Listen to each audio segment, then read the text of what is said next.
ప్రపంచమంతటిలోనూ మణిపూస వంటి శ్రీవిల్లిపుత్తూరులో జన్మించినటువంటి గోదాదేవిట. ఏమిటి ఎందుకు అంత మాట వెయ్యడం అంటే, ఆ శ్రీవిల్లిపుత్తూరు ప్రపంచంలో మణి వంటిది అనడానికి ఒక రహస్యం ఉంది. మొట్టమొదట ఈ భూమి అంతా కూడా సముద్రంలో మునిగిపోతుంటే, ఆనాడు రాక్షసులు దీన్ని చాప చుట్టినట్టు చుట్టి పట్టుకుపోతుంటే, వరాహమూర్తి భగవానుడు నీళ్లల్లోకి ప్రవేశించి ఆ రాక్షసుల్ని దునుమాడి తన మూపురమున ధరించి భూమిని పైకెత్తారు. పైకెత్తిన తరువాత భూదేవిని పైకెత్తారు కాబట్టి, భూమిని భరించారు కాబట్టి, భూమి ఆయనకి భార్య, ఆయన భర్త. అందుకని ఆ భూమిని యథాస్థితిలో ఉంచి తన అవతార సమాప్తి చేసే ముందు భూదేవిని అడిగారు, నీకు ఇంకేమైనా కోరికుందా అని. అడిగితే భూదేవి ఆనాడు ఒక కోరిక కోరింది. స్వామి, నువ్వు ఇవాళ ఏ రూపంలో ఉన్నావో అదే రూపంతో నాతో కొంతకాలము పాటు గడపవలసినది అని అడిగింది. తప్పకుండా అలాగే గడుపుతానని ఆదివరాహమూర్తి అవతారములో ఉన్నప్పుడు భూదేవితో కలిసి దక్షిణ భారతదేశంలో ఇప్పుడు శ్రీవిల్లిపుత్తూర్ అన్న క్షేత్రము ఎక్కడుందో అక్కడ ఉన్న అడవులలో స్వామి భూదేవితో కలిసి తిరుగుతుండేవారట. భగవానుడు ఎక్కడ ఏ రూపంలో ఉన్న యోగులు గుర్తిస్తారు. అందుకని అవతారమును దాల్చి, అంటే అక్కడే ఉన్నాడా, అంతటా ఉన్నవాడు అక్కడ కనబడతాడు. ఇప్పుడు కరెంట్ ఉంది, కరెంటు ఇదంతా కరెంట్ ఉంది, తీగలంతా కరెంట్ ఉంది, కానీ ప్రస్ఫుటంగా ఎక్కడ కనపడుతోంది? ఈ లైట్ లో కనపడుతోంది. ఈ లైట్ లోనే కరెంట్ ఉందండి, ఆ తీగల్లో కరెంట్ లేదంటే ముట్టుకుంటే తెలుస్తుంది. అందులో ముట్టుకోకూడదు. ఇక్కడ ఇలా దీపం ఉంది కాబట్టి ప్రస్ఫుటంగా తెలుస్తోంది విద్యుత్ ఉందని. అంత మాత్రం చేతి ఇదంతా లేదనే, ఆ వైరంతా ఉంది విద్యుత్తు. అలా ఒక్కొక్క నాడు భగవానుడు ఒక్కొక్క చోట అవతారమూర్తి ప్రస్ఫుటంగా కనపడతాడు. అలా ఆదివరాహమూర్తిగా ఆయన అరణ్యములలో సంచారము చేస్తున్నప్పుడు యోగులందరూ అక్కడికి చేరారు.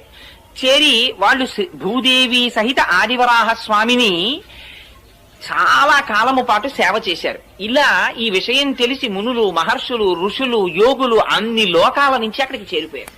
చేరిపోవడంలో అదొక పెద్ద పట్టణం అయిపోయింది. అదొక పెద్ద పట్టణం అయిపోయిన తర్వాత క్రమక్రమంగా ఆదివరాహమూర్తి యొక్క స్వరూపాన్ని చూసి ఆయన అవతార పరిసమాప్తి చేయవలసినటువంటి సమయం వచ్చింది.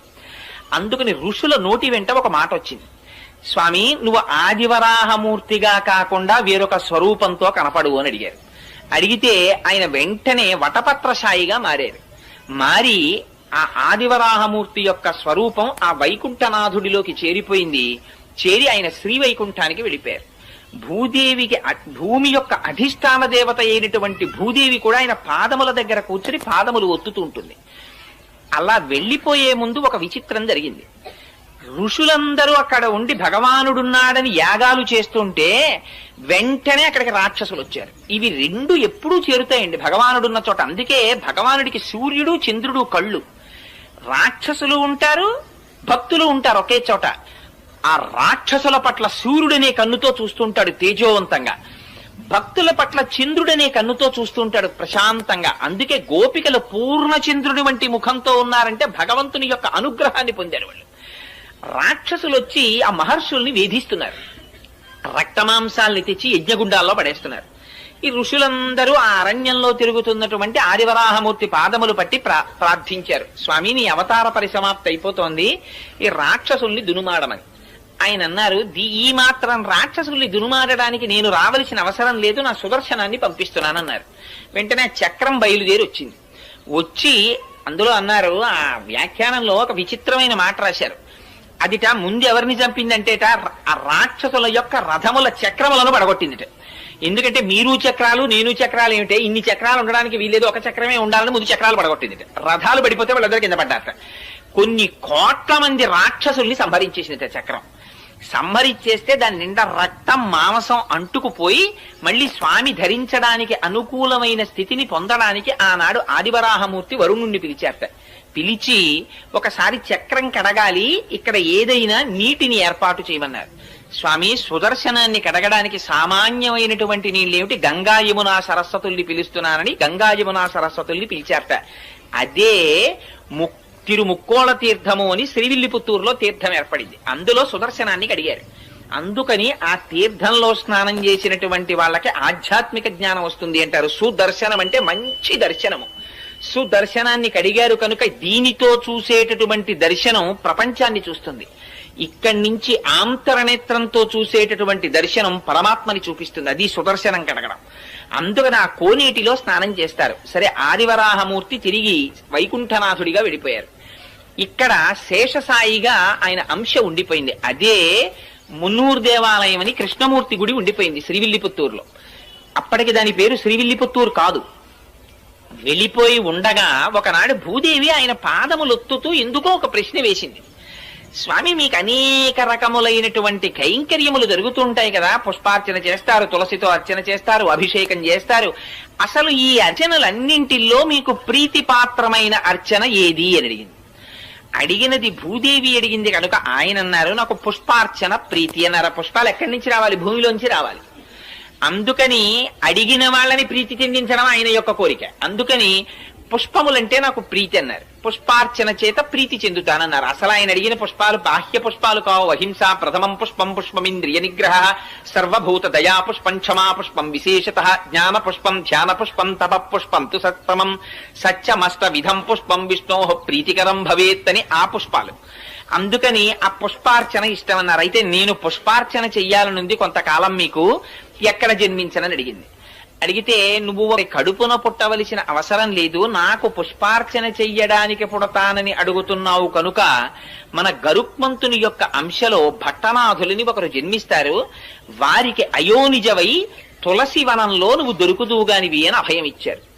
సరే, ఈలోగా ఆదివరాహమూర్తి యొక్క అవతారము పరిసమాప్తి కాగానే అక్కడున్న మహర్షులు ఋషులు అందరూ వెళ్ళిపోయారు. వెళ్ళిపోతే మళ్ళీ అది అడవి కింద ఉండిపోయింది. ఆ అడవిలో చిన్న కుగ్రామం ఒకటి ఏర్పడింది. దాని పేరు పుత్తూరు అని పిలిచేవారు.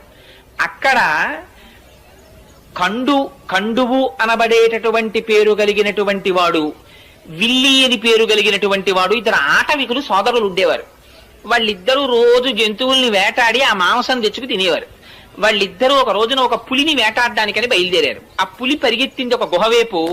అటువేపుగా ఈ విల్లి అన్నవాడు పరిగెత్తాడు, కండు అన్నవాడు పరిగెత్తాడు. ఈ వెళ్ళినటువంటి పులి మీద ఆ కండు అన్నవాడు బాణం వేశాడు. దెబ్బతిన్న పులి ఎటో నక్కింది. దానికోసం విల్లి వెతుకుతున్నాడు, కండువు వెతుకుతున్నాడు. ఆ దెబ్బతిన్న పులి పొంచి ఉండి ఒక్కసారి కండువు మీద పడి వాడి మెడ కొరికి చంపేసింది. చంపి గుహలోకి పారిపోయింది. ఈ విల్లి ఆ చనిపోయినటువంటి కండువు శరీరం మీద పడి ఏడుస్తున్నాడు, అయ్యో నువ్వు పులి చేతిలో మరణించావని. అక్కడే ఉంది ఆలయం, అందులో ఉన్నారు స్వామి. వీడి ఏడుపు విని బాధ చెంది ఆయన బయటికి వచ్చారు. ఒక ముసలి బ్రాహ్మణ రూపంలో వచ్చి, ఏమయ్యా నీ తమ్ముడి గురించి అంత విలపిస్తున్నావు, నీ తమ్ముణ్ణి బ్రతికిస్తాను, ఈ ఆలయం ఒక చిన్న గుడి కడతావా అని అడిగారు.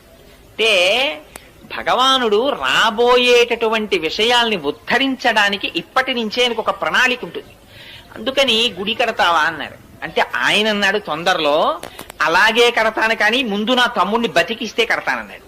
నువ్వు కట్టు, తమ్ముణ్ణి బతికిస్తానన్నారు. కాదు, ముందు తమ్ముణ్ణి బతికించు, నేను కడతానన్నారు. సంకల్పం చేస్తే ఎంతసేపు అండి? ఆ పిల్లాడు ఆయన బతికాడు. ఇప్పుడు గుడి కట్టన్నారు. అప్పుడు అన్నాడు, అయ్యో మా తమ్ముడి కోసం అన్నాను గాని గుడి కట్టడానికి డబ్బులు ఉండాలి, వేటగాడిని నా దగ్గర డబ్బు ఎక్కడుంది అన్నాడు. ఆయన అన్నారు, గుహలో పులి దూరింది కదా, లోపలికి వెళ్ళి పులిని చంపు, ఆ గుహలో నిధులున్నాయి, ఆ నిధి పట్టుకొచ్చి గుడి కట్టన్నారు. అంటే ఈ విల్లి అనేటటువంటి వాడు ఆ గుహలో దూరి పులిని చంపి నిధిని తెచ్చి గుడి కట్టాడు. అది పుత్తూరు అనబడేటటువంటి కుగ్రామం విల్లి అనేటటువంటి వాడి చేత దేవాలయ నిర్మాణం భగవంతుని పనుపున జరిగింది కాబట్టి విల్లిపుత్తూరైంది. ఆ విల్లిపుత్తూరుకి గరుడుని యొక్క అంశలో భట్టనాథులు వచ్చారు. ఆ భట్టనాథులే పెరియాళ్వార్. ఆ పెరియాళ్వార్ ఒకనాడు పుష్పవాటిక పెంచుతుండగా తులసివనంలో భూదేవి యొక్క అంశలో ఆ గోదాదేవి ఆవిర్భవిస్తే ఆ పిల్లని చూశారు ఆయన. అయ్యో చిన్న పిల్ల ఈ పొదలో దొరికింది అని ఆయనకి ఏది పూల మొక్కలలో దొరికినా అది కూడా పువ్వే. అందుకని పట్టుకెళ్లి కృష్ణుడు గుళ్ళో పెట్టేశారు. పెట్టేస్తే అశరీరవాణి పలికింది. పైగా అక్కడున్న భక్తులలో ఒకరి మీదకి ఆవహించి ఆనాడు శ్రీ మహావిష్ణువు మాట్లాడారు.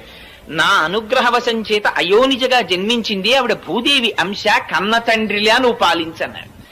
సరే అని తీసుకొచ్చారు, భార్యకి ఇచ్చారు. ఆ పిల్ల పెరిగి పెద్దదవుతోంది, మంచి యవ్వనంలో ప్రవేశించింది. నువ్వు పుష్పవాటికకి రాకు, యవ్వనంలో ఉన్నావు కదా, బయట తిరగకూడదు, నువ్వు ఇంట్లో ఉండి పుష్పమాలలు కట్టు, నేను పువ్వులు తెస్తానన్నారు.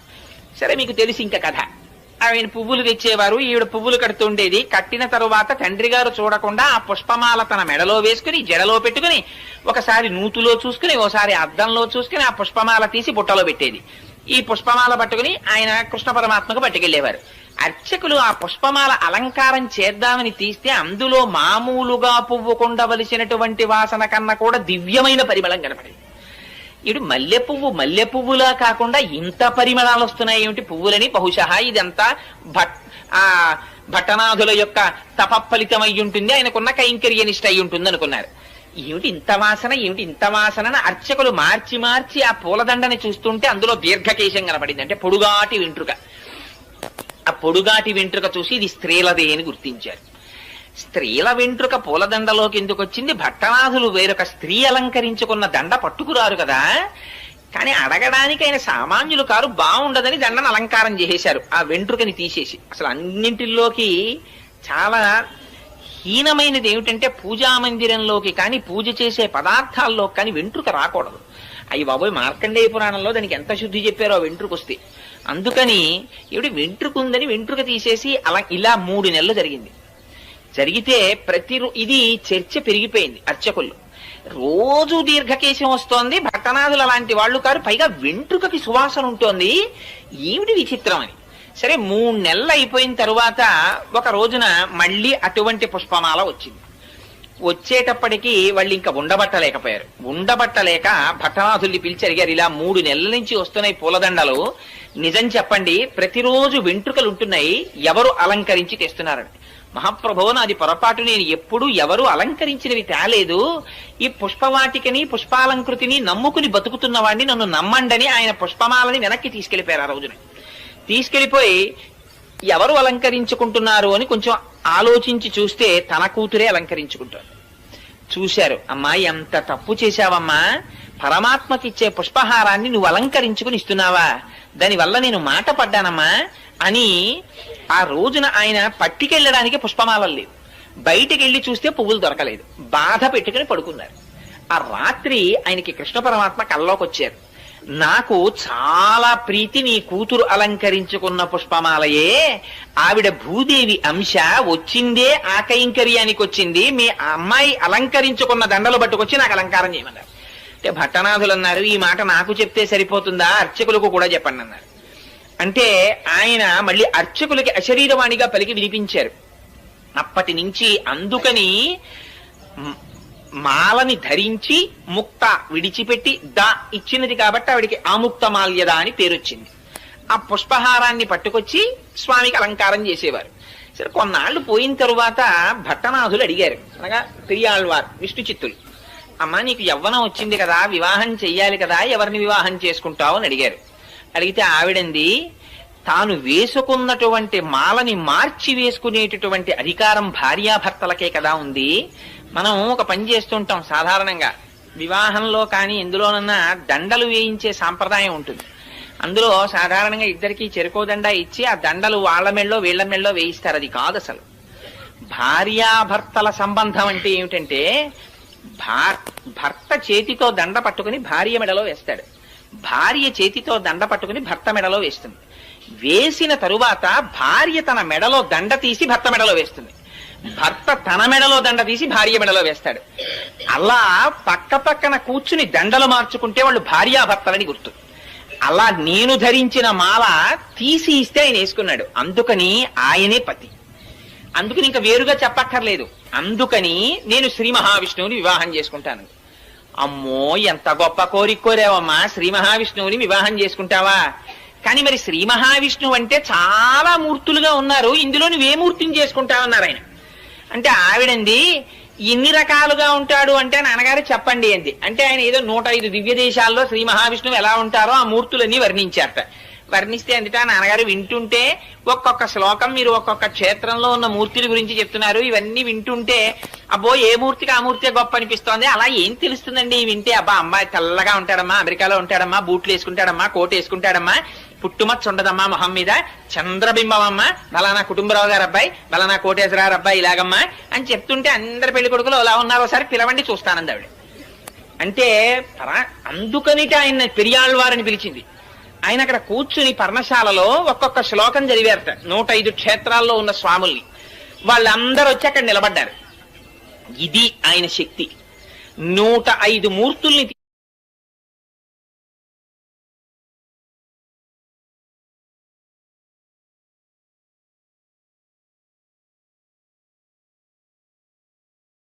తీసుకొచ్చి నించోపెట్టారు. నించోపెట్టి నీకు ఎవరిని చేసుకుంటావమ్మా అని అడిగారు. అడిగితే శ్రీరంగంలో ఉన్న రంగనాథుడు ఆవిడికి బాగా నచ్చాడు. ఈయన్ని చేసుకుంటాను నాన్నగారు అందుట. అంటే మిగిలిన వాళ్ళని ఏమనుకోకండి స్వామి, మా అమ్మాయి ఇన్ని మెచ్చుకుందంటే, అయ్యో ప్రతిబింబంలాగా నేనే కదయా 105 మూర్తులుగా ఉన్నది, ఏకస్వమేవ బహుధా భవభాసిలోకే, ఆయనే కదా ఉన్న ఒక్క ఆత్మేగా ఇన్ని రకాలుగా కనపడాలి అని ఆ స్వామి రంగనాథుడు చేసుకుంటానన్నారు. మిగిలిన వాళ్ళందరూ వెళ్ళిపోయారు, మిగిలిన మూర్తులు. పాపం ఈ రంగనాథుడిని చేసుకుంటానని ఆవిడ మురిసిపోతోంది. అదిగో వ్యాఖ్యానంలో రాశారు, ఆ స్వామి ఒకనాటి రాత్రి గోదాదేవి దగ్గరికి వచ్చి ఆవిడతో భోగం అనుభవించారు. అంటే ఆవిడ బ్రహ్మానందమును అనుభవించింది. ఆనాడు ఆండాళ్ తల్లికి వరం ఇచ్చారట, నువ్వు ఏ పరమాత్మని కోరి ఇంత తపస్సు చేశావో అటువంటి నిన్ను నేను ఆనందాన్ని పొందినటువంటి రోజు, నువ్వు బ్రహ్మానందమును పొందిన రోజు కనుక, భోగం అనుభవించిన రోజు కనుక ఇది ఉత్తరోత్తర భోగి అని పిలవబడుతుంది అని చెప్పారట. అందుకని భోగి పండగ. అందుకని అదిగో ఆ భోగం అనుభవించి స్వామి వెళ్ళిపోయారు. చాలా కాలం అయిపోయింది, ఆయన రాలేదు. ఈవిడ బెంగ పెట్టేసుకుంటోంది, అవతల కళ్యాణం జరగలేదు. ఎలాగా అని బెంగ పెట్టుకుని ఉండిపోయి ఈవిడ చాలా విరహతాపమును అనుభవిస్తూ ఆఖరికి విశేషమైనటువంటి వృత్తాంతం రాశారు. ఓ పరిచారికని పంపించింది. పంపించేటప్పటికి శ్రీరంగంలో శృంగార మండపంలో వసంతం ఆడుతున్నాడు ఆయన రంగనాథుడు. అప్పుడు ఈవిడ తన యొక్క భక్తి ప్రపత్తుల చేత యోగ మార్గంలో వెళ్ళింది ఆయన దగ్గరికి. వెళ్ళి, స్వామి నీ గురించి ఆండాళ్ తల్లి అలమటించిపోతోంది, రావలసింది అంటే తన మెడలో పుష్పహారాన్ని చేతి ఉంగరాన్ని ఇచ్చి పంపించారు స్వామి. ఆ ఇచ్చిన తరువాత కొంతకాలం అయిన తర్వాత తన దగ్గర ఉన్నటువంటి అర్చకులకి, ఆలయ అధికారులకి స్వప్నంలో కనపడి చెప్పారు. ఇవి జరుగుతుంటాయండి యథార్థంగా. అన్నవరం సత్యనారాయణ స్వామి వారు వెలిసే ముందు అనువంశిక ధర్మకర్తకి ఆయన స్నేహితుడు ప్రకాశరావు గారికి ఒకే రోజు రాత్రి కల్లోకి వచ్చి చెప్పారు, నేను అంకోల వృక్షం కింద ఉన్నాను, నన్ను పైకి తీసి ప్రతిష్ఠ చెయ్యండి అని. ఎప్పుడో కాదు, ఈ మధ్య అప్పుడే అన్నవరంలో ప్రతిష్ఠ జరిగింది. అందుకని అలా కలలో కనపడి చెప్తే ఆలయ అధికారులకి ఏమని చెప్పారంటే, మీరు నా కోసం వజ్రవైఢూర్య సహితమైనటువంటి పల్లకీని ఎలా పంపిస్తారో అలా గోదాదేవికి పంపించండి. పంపిస్తే ఆవిడ పల్లకి ఎక్కి వస్తుంది. వచ్చిన తరువాత నేను ఆవిడ్ని కళ్యాణం చేసుకుంటానని చెప్పారు. అలా కళ్యాణం చేసుకుంటానని రంగనాథుడు పలికినటువంటి మాట మేరకి పల్లకిని, ఆ ఛత్రాన్ని, చామరాన్ని అన్నిటినీ తీసుకుని విష్ణుచిత్తుడి ఇంటికి వెళ్ళారు. వెడితే విష్ణుచిత్తుల వారు ఆ రాజుగారికి కబురు చేశారు. అంతకుముందు పరతత్వ నిర్ణయంలో రాజ్యసభలో పాల్గొన్నారు కనుక రాజు తన పరివారం అంతటితో వచ్చాడు. పెద్ద వేడుక కింద ఊరిరిగింపు ఒకటి బయలుదేరి శ్రీరంగం చేరుకున్నారు. చేరుకున్న తర్వాత ఉత్సవమూర్తితో కలిపి అమ్మవారికి వివాహం చేశారు.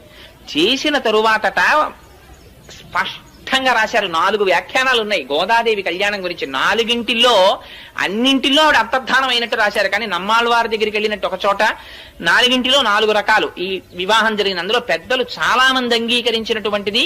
అందులో వైష్ణవులలో పెద్ద పెద్ద పండితులు సాధికారికంగా అంగీకరించి రాసిన వ్యాఖ్యానాన్ని మాత్రమే నేను విజ్ఞాపన చేస్తున్నాను.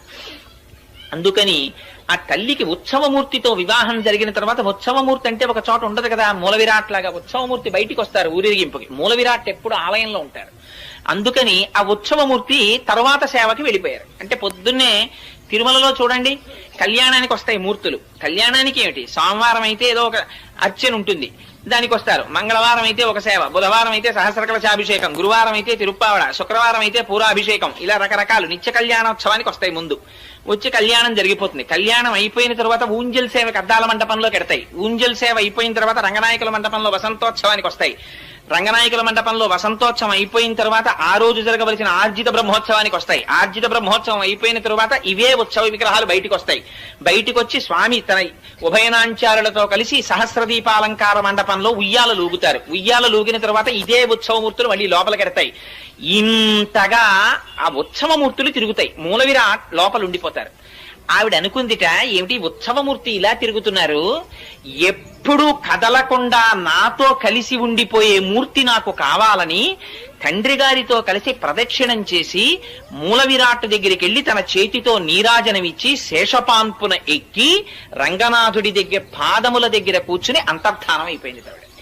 అలా రంగనాథుణ్ణి అందరూ చూస్తుండగా పొందింది. 30 పాశురములను విజ్ఞాపన చేసి ప్రతిరోజు పాశురాన్ని ఒక పూజ కింద చేసేదావిడ. పార్వతీదేవిని అర్చించిన తరువాత ఆ పాశురాల్ని చదివినట్టుగా వ్యాఖ్యానాల్లో రాశారు. ఎందుచేత అంటే కాత్యాయని వ్రతాన్ని గురించి విన్న తరువాత తిరుప్పావై చేసింది గోదాదేవి. అందుచేత అదిగో అలా చేసి రంగనాథుడి యొక్క భోగమును అనుభవించి మళ్ళీ భూదేవి అంశగా ఆయన పాదములను చేరిపోయినటువంటి మహాతల్లి గోదాదేవి. అటువంటి గోదాదేవి అటువంటి భూమండలములో మణిపూస వంటి శ్రీవిల్లిపుత్తూరు అన్నారు. కారణం ఏమిటంటే అసలు భూమండలాన్ని పైకి తీసుకురాగానే తీసుకొచ్చిన ఆదివరాహమూర్తి తిరిగి ఇప్పటికి వస్తుందండి. ఊరే పెద్ద పెద్ద తిథులలో శ్రీవిల్లిపుత్తూరు నుంచి మాల వస్తుందో నాని. నేను తిరుమలలో ఏదో ఒక చాలా సేవలు పరమాత్మ చేయించాడు కాబట్టి నాకు ఆ సేవ జ్ఞాపకం లేదు, కానీ ఒక సేవ జరుగుతుండగా శ్రీవిల్లిపుత్తూరు నుంచి మాల వస్తుందన్నారంటే నేను ఆ మాల కోసం అక్కడ నిలబడి ఎదురు చూసి దర్శనం చేశాను. శ్రీవిల్లిపుత్తూరు నుంచి తీసుకొస్తారు. ముందు రోజు శ్రీవిల్లిపుత్తూరులో అమ్మవారికి అలంకారం చేసి మరునాడు ఉదయం తీసేసిన మాలని ప్రత్యేక వాహనంలో తీసుకొస్తారు తిరుమల. తీసుకొచ్చి అలంకారం చేస్తారు స్వామికి ఇప్పటికీ తిరుమలలో. ఇవన్నీ వెళ్ళి పూలబావిలో వేస్తారు. ఒక్క వెంకటాచలంలో మాత్రం స్వామికి అలంకారం చేసిన పుష్పాలని చేతిలో పెట్టరు ప్రసాదంగా. పూలబావి అని వేరే ఉంది, అందులో వేసేస్తారు. మళ్ళీ అదంతా వేరు వృత్తాంతం అనుకోండి. ఎందుకు అలా చేస్తారు అంటే ఇప్పుడు అవన్నీ మనకి ఎందుకు కానండి, ఎప్పుడైనా వెంకటాచలం గురించి చెప్పుకున్నప్పుడు చెప్పుకుందాం. అందుకని అదిగో అటువంటి స్థితి కనుక ఆ గోదాదేవి ఉన్నటువంటి ప్రాంతం భూమండలంలో మణిపూస. ఆ విల్లిపుత్తూర్ శ్రీ సంబంధంగా అమ్మవారు వచ్చింది కనుక శ్రీవిల్లిపుత్తూర్ అయింది. అక్కడ సాక్షాత్ అమ్మవారు వెలిసింది. ఆదివరాహమూర్తి యొక్క అంశయైన వటపత్రసాయి వెలిశారు. అక్కడ మహాభక్తుడైన పెరియాళ్వారు వెలిశారు. ఇన్ని ప్రత్యేకతలు ఉండడం చేత అన్నిటిని మించి సుదర్శనాన్ని కడిగినటువంటి పరమ పావనమైన కోనేరు వెలిసింది. అందుకని ఇన్నున్నాయి కాబట్టి అది భూమండలమునకు మణిపూస అయిన శ్రీవిల్లిపుత్తూర్. ఆ శ్రీవిల్లిపుత్తూరులో గోదాదేవి 30 పాశురములను కలిపి మాల కింద అల్లిందిట. అల్లి రంగనాథుడి మెడలో వేసిందిట. ఈ పాటలని పాడినా చదివినా నోము చేసినా బాహ్యార్థమును విన్నా చదివినా అదే ఫలితం అన్నారు. ఏమిటి పాటలకంత ప్రాముఖ్యత ఏమిటి? ఇవి కేవలం పాటలే కదా, 30 పాటలు. ఇది ఏమైనా వ్రతమా లేకపోతే ఏమైనా క్రతువు ఉందా? మరి ఎందుకు ఇంత గొప్పతనం వచ్చింది దీనికి అంటే అసలు దీన్ని బయటికి రావాలని తప్పించి ప్రాణాలు విడిచిపెట్టినటువంటి ఒక మహాపురుషుడు ఒక ఆయన ఉన్నాడు. అక్కడి లింకు తిరుప్పావైకి. ఎక్కడిదో తెలుసా అండి ఇది? నాథయామున మధ్యమాం అస్మదాచార్య పర్యంతాం వందే గురు పరంపరాం అని చదువుతారే, అందులో నాథముని అని ఒక ఆయన ఉన్నారు. ఆయన త్రికాలవేది మహాయోగి. ఆయన ఒకనాడు చెప్పారు, నా కొడుకు మనవడిగా వస్తున్నారు. ఆయన ఆ మనవడు వైష్ణవ మతాన్నంతటినీ కూడా ఈ భూమండలం 4 చెరగలా వ్యాప్తి చేస్తాడు. అటువంటి కారణజన్ముడు పుడుతున్నాడు. ఆయనకి నేనే ఈ విష్ణు సంబంధమైనటువంటి పురాణాలు చెప్పాలని కోరికుంది అని చెప్పేవారు శిష్యులతో. కానీ పాపం ఆయనకి వృద్ధాప్యం వచ్చేసి శరీరం విడిచిపెట్టేస్తున్నారు. ఆయన కొడుకు ఈశ్వరముని అని ఆయన ఉత్తర భారతదేశం క్షేత్రాల్లో దర్శనం చేస్తుంటే రాత్రి కలలోకి వచ్చి కృష్ణ పరమాత్మ చెప్పారు, నేనే నీ కడుపున కొడుకుగా పుడుతున్నాను అని. ఆ ఉత్తర భారతదేశంలో ఉండగా కొడుకు పుట్టాడు కనుక యమునా నది ఒడ్డున పుట్టాడు కనుక యమునకి నాథుడు శ్రీకృష్ణుడు కనుక కృష్ణుడు స్వప్నములో చెబితే పుట్టాడు కనుక యామునుడని పేరు పెట్టారు. ఆయన మనవడిగా రావాలి, కానీ మనవడికి చెప్పుకోవాలి విద్యని తాతగారు కలవరించారు. కానీ ఈలోగా శరీరం పడిపోయింది. పడిపోతుంటే ఆయన ఏమన్నారంటే పుండరీకాక్షుడన్న శిష్యుణ్ణి పిలిచి, ఒరే నేను బ్రతికి ఉండడం లేదు నా మనవడు వచ్చే వరకు, అందుకని నువ్వు ఈ విష్ణు సంబంధమైనటువంటి విద్యనంతటినీ నా మనవడికి చెప్పు, నా దగ్గర నేర్చుకున్నావు కనుక అని చేతిలో చెయ్యించుకుని ప్రాణం వదిలేశారు. ఈ విరూపాక్షుడు కూడా పెద్దవాడైపోయేటప్పటికీ కూడా ఇంకా యామునాచార్యుల వారు తయారు కాలేదు. అందుకని ఆయన శరీరాన్ని విడిచిపెట్టేస్తూ తన శిష్యుడైనటువంటి శ్రీరామమిశ్రుణ్ణి పిలిచి చేతిలో చెయ్యించుకుని యామునాచార్యుల వారికి విద్య నేర్పమని ఆయన ప్రాణం విడిచిపెట్టేశారు. తీరా నిజంగా యామునాచార్యుల వారు పుట్టి పెరిగి పెద్దవారవుతున్న సమయంలో ఈశ్వరముని ప్రాణం వదిలిపెట్టేశారు.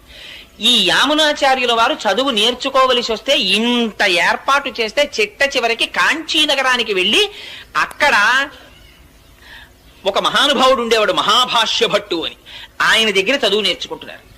ఎంత చిత్రం జరిగిందంటే ఆ కాంచీ పట్టణాన్ని ఏలేటటువంటి రాజు ఒక ఆయన ఉండేవాడు. ఆయన దగ్గర ఒక పెద్ద ఆస్థాన పండితుడు ఉండేవాడు. ఆయన పేరు విద్వజ్జన కోలాహలుడు.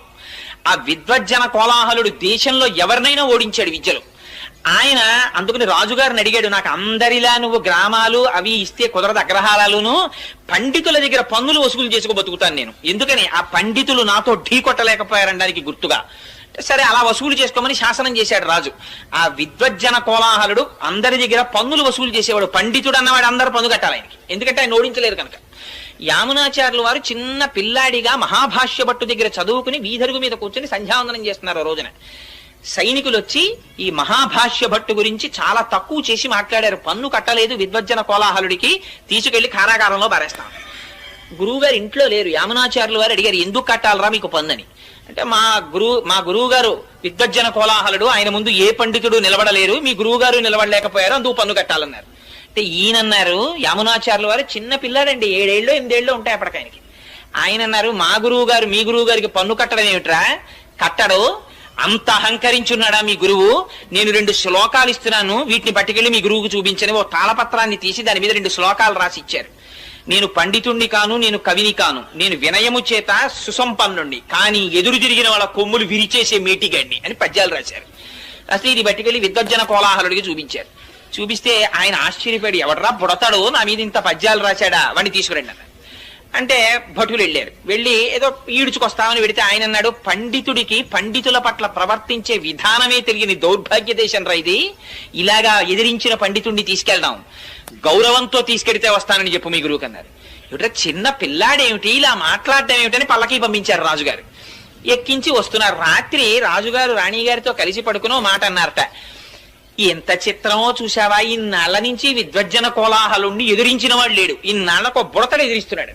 అంటే ఆవిడెందుట ఏమో బుడతడని ఎందుకు అనుకోవాలి, ఏ పుట్టలో ఏ పాముందో, మీ దగ్గర ఇన్నాళ్ల నుంచి ఉన్న రాజగురువు ఓడిపోయే రోజు దగ్గరికి వచ్చిందేమో అంది. అంటే ఆయన అన్నట్ట, ఎంత మాట అన్నావు, విద్వజ్జన కోలాహలుడు ఓడిపోవడమా, అలాగే ఓడిపోతే నేను ఒక్కనాటికి ఊహించలేను అన్నాడు. అంటే భార్య ఎందుకు ఊహించలేరు, గెలిస్తే ఏమి ఇచ్చేస్తానని, అర్ధరాజ్యం ఇచ్చేస్తాను ఆ పిల్లాడికి అన్నాడు. సరే చూడండి ఆ పిల్లాడు గెలుస్తాడని. మరునాడు ఆ పిల్లాడు దిగాడు పల్లకీలోంచి. ఆయన కర్మ ఏమిటో విద్వజ్జన కోలాహలుడికి ఒక్క విషయం జ్ఞాపకానికి రాలేదు. వాదనలో ధియోయోన ప్రచోదయాత్, అహంకారం చేత అజ్ఞానం చేత ఆవరించి ఉన్న విద్య నశించిపోతుంది. ఆ భగవంతుని యందు శిరస్సు వంచడం తగ్గిపోయి ఇదంతా నా ప్రజ్ఞ అని ఇలా చూపించుకోవడం మొదలు కాగానే మేఘాలు కమ్మినట్టు కమ్ముతుంది పొర. ఆవిడ అనుగ్రహం ఒక్కసారి వెనక్కి వెళ్ళిందా, ఇప్పటి వరకు నేను పండితుడిని అన్న వాడికి స్ఫురత్ పోతుంది. ఆ టైంకి అది జ్ఞాపకం రాదు, చాలు వాడు బ్రతుకు. ఇక వేదిక మీద అంతకన్నా భయంకరమైన స్థితి ఇంకోట్లేదు. స్ఫురత్ ఆవిడ, ప్రచోదయాత్ ఆవిడ. అందుకని జ్ఞాపకానికి రాలేదు, ఓడిపోయాడు. రాజు సంతోషంగా అర్ధరాజ్యం ఇచ్చేశాడు యమునాచార్యుల వారికి. చిన్న పిల్లాడు, రాజ్యం వచ్చింది, హాయిగా పాలించుకుంటున్నాడు, యుక్త వయస్సు వచ్చేసింది, పెళ్లి చేసేసుకున్నాడు, బయటికి రాడు, సంతోషంగా కాలం గడిపేస్తున్నాడు. ఇక్కడ ఈ శ్రీరామమిశ్రుల వారు ఆయన ముందున్నటువంటి పుండరీకాక్షుడి యొక్క గురువు గారైనటువంటి పాపం ఆయన ఇచ్చినటువంటి మాట మేరకి ఆ నాథమునుల యొక్క కోరిక తీర్చడానికి ఈ కుర్రాడికి వైష్ణవ మంత్రాన్ని వైష్ణవ విజ్ఞానాన్ని అందించాలని చెప్పి పాపం ఈయన కూర్చున్నాడు.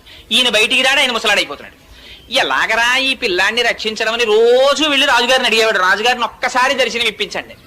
అడిగితే దర్శనం కుదరదు, నేను చాలా ఇబ్బందిలో ఉన్నాను, ఇప్పుడు చాలా రాచ వ్యవహారంలో ఉన్నాను, వెళ్ళిపోమనేవాడు. తిరిగి తిరిగి తిరిగి తిరిగి విసిగి వేసారిపోయి ఆయన ఒక రోజున పూజ చేస్తూ రంగనాథుడికి చెప్పుకున్నారు కళ్ళనీళ్లతో, మా గురువులు మహానుభావుడు ఆ నాథమునులు చెప్పారు, నా మనవడు వస్తున్నాడు, వాడు వైష్ణవ మతాన్ని నిలబెడతాడన్నారు, ఆ పిల్లాడు రాజు అయిపోయి అసలు నా మొహమే చూడటం లేదు, ఇంకా నేను చెయ్యగలిగింది ఏం లేదు, శ్రీరంగనాథ ఏమైనా ఉంటే నువ్వే చూసుకో అన్నారు. అంటే పూజా మందిరంలో మాటలు వినపడ్డాయి, అంత బెంగెట్టుకోకోయ్, నీ ఇంటి పక్కనే ముళ్ళ ముస్తె కూర ఉంది కదా, రోజు బట్టికెళ్ళి ఆ వంటశాలలో ఇమ్మన్నారు. అంటే ముళ్ళ ముస్తె కూర అని నీటి పక్కన పెరుగుతుంది, ఆ కూర రోజు తింటే విడిచిపెట్టకుండా ప్రతిరోజు తినాలి. తింటే ఏమవుతుందంటే విషయభోగముల మీద ఆ లంపటం వదిలిపోయి వైరాగ్యం వస్తుంది ఆ కూర తింటే, దానికి ఆ లక్షణం ఉంది. అందుకని ఆ ముళ్ళ ముస్తె కూర పట్టుకెళ్లి పాపం రోజు ఈయన ఈ శ్రీరామమిశ్రుల వారు వంటశాలలో ఇచ్చి రాజుగారికి పెట్టమనేవారు. ఆ వంటవాడిని ఏదో మంచి చేసుకుంటే ఆయన వండేవాడు, విస్తట్లో వేశాడు. రాజశాసనం ఏమిటంటే వడ్డించేటప్పుడు వంటవాడు రాజుతో మాట్లాడకూడదు. అందుకని ఈయన వడ్డించడమే అంతే, పులుసో అంటే వేయడమే, అంతేగాని పులుసు బాగుందా అని అడగకూడదు. అందుకని ఆయన వడ్డించేవాడు, ఈయన తింటుండేవాడు. ఎక్కడిది ఈ కూరని ఆయన అడిగేవాడు కాదు. పాపం ఎవరో పట్టుకొచ్చారని ఈయన చెప్పేవాడు కాదు, తలగా ఎగిరిపోతుంది, ఆయన వెళ్ళిపోయేవాడు. ఇలా కొన్ని నెలలు అయిపోయింది. కానీ ఆయనకి వైరాగ్యం ప్రారంభమైంది ఆ ముస్తె కూర తిని. కానీ పాపం రోజు వచ్చి ఈయన అడుగుతూ ఉండేవాడు శ్రీరామమిశ్రుడు, ఏమయ్యా ఏమైనా అడిగాడా నా గురించి, ఎవరు తెచ్చారు ఈ కూరని ఏమైనా అడిగాడా అని. తిని వెళ్ళిపోయాడు ఆయన అనేవాడు. ఆఖరికి ఓ రోజు ఇంటికి వెడుతుంటే వర్షం పడింది, చలేసింది, జ్వరం వచ్చింది, ఇంట్లో పడిపోయాడు, 10 రోజులు అయిపోయింది, ముసలాయన అయిపోయాడు. ఎన్నాళ్ళు ముళ్ళ ముస్తకూర పెడితే మారుతాడు రాయన, నా వల్ల కాదు రంగనాథ, ఇంక నేను చెయ్యగలిగింది లేదు అన్నాడు. ఆ రోజున రాజుగారు భోజనం చేస్తూ వంటవాడిని పిలిచి, రోజు ఒక ఆకుకూర పెట్టేవాడివి పెట్టలేదే అన్నాడు. అంటే వంటవాడు అన్నాడు, మహాప్రభో మాట్లాడితే తలకాయిపోతుందని నేను చెప్పలేదు గాని ఎవరో వృద్ధుడైన వైష్ణవుడు ప్రతిరోజు ఈ ఆకుకూర తెస్తాడు, మీకు పెట్టమన్నాడు, పెడుతున్నాను. ఎందుచేతనో ఒక 10 రోజుల నుంచి ఆయన రావట్లేదు, ఆయన మీ దర్శనానికి కొన్ని 100 మార్లు ప్రయత్నించారు, మీరు దర్శనం ఇవ్వలేదు అన్నాడు. అరెరే అలాగా, ఒక వైష్ణవుడు వృద్ధుడు నా కోసం ఆకుకూర తెస్తున్నాడు ఆ రోజు, ఈ మాట నీకు కనపడితే నా దర్శనానికి పంపించన్నాడు అని వెళ్ళిపోయాడు రాజు. ఈయన ఇంకా విసిగెత్తిపోయి వెళ్ళడం మానేశారు. ఇంకా చిట్ట చివరి ప్రయత్నం, రంగనాథ ఇక నేను వెళ్ళను సుమా, నా మీద నువ్వు ఆశెట్టుకోవద్దు, ఇవాళ ఒక్కరోజు పట్టుకెడుతున్నాను కూరని ఓ రోజున మెల్లిగా వణుకుతూ పాపం ఆ కూర పట్టుకుని వెళ్ళారు. వెడితే వంటవాడు గభాలన కౌగిలించుకుని, మహానుభావ మీ గురించే చూస్తున్నాను, రాజుగారు అడిగారు దర్శనం చేయండి అన్నాడు. రాజుగారి దగ్గరికి ప్రవేశపెట్టారు. రాజుగారు ఆయనని చూడగానే ఆయన దివ్యమైన తేజస్సు చూసి సింహాసనంలోంచి లేచి కాళ్ళ మీద పడ్డాడు. పడి నా కోసం ఎందుకు తెచ్చారు ఈ ముళ్ళ ముస్తె కూర ఇన్నాళ్ళ నుంచి అని అడిగాడు. అడిగితే ఏమీ లేదండి, మీ తాత ముత్తాతలు పెద్ద నిధి ఒకటి సంపాదించి పెట్టారు, దాన్ని మీకు ఇమ్మన్నారు, ఎలాగో అలా మీ దర్శనం అయితే ఆ నిధి మీకు అప్పచెప్పేద్దాం, పెద్దవాడిని అయిపోతున్నాను కదా అని మిమ్మల్ని అడుగుదామని ఏదో ఒక అనుబంధం పెట్టుకోవడానికి కూర తెచ్చాను అంటే రాజు అన్నాడు, అయ్యో దానికి ఉంది, ఇప్పుడే సైన్యంతో వచ్చేసి ఆ నిత్య తెచ్చేసుకుంటాను, ఎక్కడుంది చెప్పండి అన్నాడు. అంటే అబ్బాయి అలా కుదరదు రాజా, దానికి ఒక చిన్న షరత్ ఒకటి ఉంది, కొంచెం మీరు భగవద్గీత 18 అధ్యాయాలు చదివేస్తే తీసుకెళ్లి మీకు ఆ నిధి ఇచ్చేస్తామన్నాడు. భగవద్గీత అప్పటికి ఆయనకి కూడా ఈ కూర తిని తిని తిని తిని తిని అసలు నేను ఎందుకు వచ్చానన్న వైరాగ్యం ప్రారంభమైంది. అందుకని ఆ భగవద్గీత ఎవరో మళ్ళీ నేను కొత్తగా పండితుడిని ఎక్కడ చూసుకుంటాను, మీరే చెప్పకూడదా రోజు అన్నాడు. అంతకన్నా భాగ్యమా మహానుభావ, నాథమునుల కోరిక తీరుతుందని ప్రతిరోజు వచ్చి 18 అధ్యాయాలు చెప్పాడు. పూర్ణమైన వైరాగ్యం వచ్చింది రాజుకి. ఇప్పుడు చూపిస్తారా నిధిని అని అడిగాడు. ఆ రోజు కోసమే ఎదురు చూస్తున్నాను మహారాజా, రెండని తీసుకెళ్లాడు శ్రీరంగానికి. తీసుకెళ్లి ఆ శ్రీరంగనాథుడు ఇలా పడుకుని దక్షిణ దిక్కికి చూస్తూ ఇలా పడుకుని ఉంటారు. ఆ పాదముల దగ్గర శ్రీదేవి భూదేవి ఉంటారు. ఆ శ్రీరంగనాథుడి పాదాలు చూపించి, ఇదే మీ తాత ముత్తాతలు మీకు ఇచ్చిన పెన్నిధి, ఈ పెన్నిధిని మళ్ళీ మీకప్పజెప్పాలని ఆ పాదములను కొలిచేటటువంటి వైష్ణవుల యొక్క భక్తి, ఆ సాహిత్యము, ఆ సంపద ఇవన్నీ నిలబెట్టేటట్టుగా మీరు ఒక గొప్ప ఆచార్యులు కావాలని మీ తాత అపేక్షించారు, కానీ మీరు రాచరికంలో పడిపోయారు అని చెప్పి శ్రీరంగనాథుడి పాదాలు చూపించి అది నిధి అని చెప్పారు. వెంటనే ఆయన ఏం చేశాడంటే తన కొడుక్కి పట్టాభిషేకం చేసేసి శ్రీరంగంలో పర్ణశాల నిర్మించుకుని 5 పుస్తకాలు రాశారు. రాసి దేశంలో ఎందరో పండితుల్ని ఓడించి వైష్ణవ మతాన్ని స్థాపించారు. ఆయన స్థాపించిన వారు 120 సంవత్సరాలు బ్రతికారు. యామునాచార్యుల వారు 120వ సంవత్సరంలో ఆయన శరీరాన్ని విడిచిపెట్టేసే ముందు రామానుజాచార్యుల వారికి కబురు చేశారు ఒకసారి రమ్మని. రామానుజాచార్యుల వారు కంచిలో ఉన్నారు ఆ సమయంలో. ఆయన శ్రీరంగం వచ్చేంత వరకు ప్రాణాలు నిలబెట్టుకోలేక యామునాచార్యుల వారు శరీరం విడిచిపెట్టేశారు. ఈయన పొద్దున్న శరీరం విడిచిపెట్టారు, మధ్యాహ్నానికి రామానుజాచార్యుల వారు వచ్చారు. వస్తే అరెరే ఆయన జీవించి ఉండగా దర్శనం చేయలేకపోయారని బెంగబెట్టుకుని బాధపడ్డారు. బాధపడి ఆ భౌతిక కాయాన్ని తిప్పడంలో కుడి చేతి 3 వేళ్లు ఇలా ముడుచుకుపోయి కనపడ్డాయి యామునాచార్యుల వారి. అదేమిటి, ఈయన బతికున్నప్పుడు కూడా ఇలాగే వేళ్లు ముడుచుకుని ఉండేవా అని అడిగారు. అడిగితే ఏమో తెలియదు, అలా ఉండేవి కావు, చేతులు బాగానే ఉండేవి, ఎందుకో చచ్చిపోయిన తర్వాతే ఈ 3 వేళ్లు ముడుచుకున్నాయన్నారు. అప్పుడు రామానుజాచార్యుల వారు ఆలోచించి ఈయనకి ఏవో తీరని కోరికలు 3 ఉండిపోయాయి, అవి నాకు చెప్పాలనుకున్నారు, అందుకే నాకు కబురు చేశారని ఒక్కసారి అంతర్ముఖులై ధ్యానం చేసి 3 ప్రతిజ్ఞలు చేశారు. బ్రహ్మసూత్రాలకి వైష్ణవతత్వంగా నేను భాష్యం రాస్తాను, అది మీకు తీరని కోరికగా ఉండిపోయింది కాబట్టి నేను ఆ కోరిక తీరుస్తానన్నారు. ముడుచుకుపోయిన వేళ్లలో ఒక వేలు పైకి తెరుచుకుంది, అందుకని రామానుజులు శ్రీభాష్యం రాశారు. 2వ కోరిక, ఇంతకు పూర్వం ఆళ్వారులు గోదాదేవి వంటి వారు వ్రాసి పాడినటువంటి పాటలు జనసామాన్యంలో ప్రచారంలో లేవు, వాటిని నేను ప్రయత్నపూర్వకంగా ప్రచారం చేసి ఆ పాటలకి ఆ వ్రతాలకి ఒక స్థాయిని కల్పిస్తానని ప్రతిజ్ఞ చేశారు. 2వ వేలు తెరుచుకుంది. మళ్ళీ మీకులా బెంగ పెట్టుకుని విడిచిపెట్టకుండా ఈ పీఠానికి నేను ఉండగానే సమర్థుడైనటువంటి ఉత్తరాధికారిని నియమిస్తానని ప్రతిజ్ఞ చేశారు. 3వ వేలు తెరుచుకుంది. అందుకని ఆయన ఉండగానే పరాశర భట్టర్లను తీసుకొచ్చి ఉత్తరాధికారిగా నియమించారు. అదిగో రామానుజాచార్యుల వారు చేసినటువంటి ప్రతిజ్ఞని నిలబెట్టుకోవడానికి ఆనాడు గోదాదేవి చేసినటువంటి వ్రతానికి ప్రాచుర్యం కల్పించారు. కల్పించి అది యామునాచార్యుల వారికి ఉండిపోయిన కోరిక. అది శ్రీ మహావిష్ణువు యొక్క సంకల్పం. ఇటువంటి వ్రతం కలియుగంలో అందరికీ అందాలి అని. అందుకని అదిగో అందుచేత ఫలస్థుతి పాశురం దగ్గరికి వచ్చేటప్పటికి అంత చిత్రమైన మాట మాట్లాడారు. భూమండలంలో మణిపూస వంటి శ్రీవిల్లిపుత్తూరులో జన్మించినటువంటి నిత్యము తులసిమాలలు ధరించేటటువంటి భట్టనాథులట. నిత్యం తులసిమాలలు ధరించేటటువంటి వారు అంటే శ్రీ మహావిష్ణువు యొక్క నాభికమలంలోంచి బ్రహ్మగారు ఆవిర్భవించారు. బ్రహ్మగారు ఆవిర్భవించినటువంటి మొట్టమొదటి తామర పువ్వు శ్రీ మహావిష్ణువు యొక్క నాభిలోంచి వచ్చింది. ఆ తామర పువ్వు యొక్క మూలము అంటే ఆ గింజ శ్రీ నారాయణుడు. అందుకని నారాయణ స్వరూపంగా మెడలో తులసిమాలలు వేసుకుంటారు. అంతటి మహాభక్తుడైనటువంటి విష్ణు చిత్తుల యొక్క కుమార్తెగా వచ్చిన గోదాదేవి అనడంలో ఆ శ్రీవిల్లిపుత్తూరుని, ఆ గోదాదేవిని, ఆ భూదేవిని, ఆ ఆదివరాహమూర్తిని, యామునాచార్యుల్ని, రామానుజుల్ని, వారి కోరికని ఇన్నింటిని జ్ఞాపకం చేస్తున్నారు. అందుకొని వచ్చినటువంటి ఈ తిరుప్పావైని ఈ 30 పాశురములను కేవలముగా చదివినా అందరికీ ఆ భాష అర్థం కాదు కదండి. అందుకని అర్థం కాకుండా చదివినా, లేదు అర్థముతో ఆ వ్రతమును అనుసంధానము చేసినా, లేక కేవలము పైన ఉండేటటువంటి దాని అర్థాన్ని తెలుసుకోవడానికి ఆ వ్యాఖ్యానాన్ని చదివినా, విన్నా, చెప్పినా, ఆనాడు గోదాదేవి ఎటువంటి ఫలితాన్ని పొందిందో, ఎటువంటి ఫలితాన్ని పొందింది? శ్రీరంగనాథుడిలో ఐక్యాన్ని పొందింది. గోపికలు ఎటువంటి ఫలితాన్ని పొందారో వాళ్ళు ఎటువంటి ఫలితాన్ని పొందారు? పరమేశ్వరుని నుంచి విడివడవలసినటువంటి అవసరము లేని నిత్య సంశ్లేషాన్ని అనుభవించారు. అటువంటి ఫలితాన్ని అందరూ అనుభవిస్తారు అని ఆ తిరుప్పావై అనేటటువంటి వ్రతానికి ఫలసిద్ధి చెప్పి, ఈ తిరుప్పావై వ్యాఖ్యానాన్ని ఎక్కడెక్కడ ఎవరెవరు వింటున్నారో, ఎవరెవరు చదువుతున్నారో, ఎవరెవరు చేస్తున్నారో, చూసి సంతోషిస్తున్నారో వాళ్ళందరికీ ఇహమునందు ఇది అది అని చెప్పనేలా, విద్యలో ఉన్న వారికి విద్యాభివృద్ధి, వ్యాపారములో ఉన్న వారికి వ్యాపారాభివృద్ధి, రాజ్యం చేసేటటువంటి రాజులకి రాజ్య విస్తీర్ణత, వివాహము కానటువంటి కన్నెపిల్లలకి వివాహము, వివాహితలై ఋతుస్నానము చేసి ఉన్నటువంటి స్త్రీలకి గర్భధారణ జరిగి శ్రీకృష్ణ పరమాత్మ వంటి ఉత్తముడైనటువంటి కుమారుడు జన్మించడముతో సహా సమస్తమైనటువంటి కోరికలు ఈడేరతాయి అని ఫలసిద్ధి చెప్పి ఇంత పరమ పవిత్రమైనటువంటి తిరుప్పావై అనబడేటటువంటి ఆఖ్యానము అని దీనిని పెద్దలు పూర్తి చేసి ఉన్నారు.